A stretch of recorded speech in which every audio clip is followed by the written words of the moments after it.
Welcome to the quote for today. I'm glad you're here. Today's quote offers a disciplined alternative to that distortion. Perspective shifts when you zoom out from the immediate crisis. When you are too close to a problem, you lose proportion.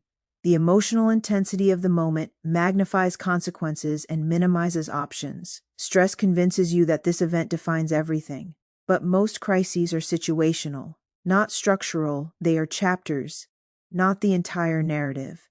Zooming out does not deny difficulty, it restores scale. History proves this repeatedly. What once felt catastrophic often becomes instructive. Time reframes, distance clarifies. The same challenge that seemed overwhelming reveals limits once you widen the lens. Zooming out is an intentional act.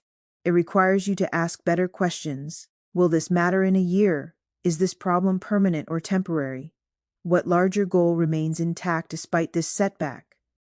In the middle of a problem, everything feels absolute, urgent, all-consuming. The mind narrows, the moment expands, and what is temporary begins to feel permanent.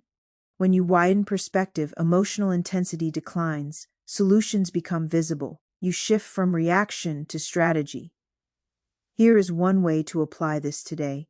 If you find yourself in the middle of tension, physically step back, take a brief walk, write the issue down, and place it within a broader timeline. Refuse to let the immediate define the entire landscape.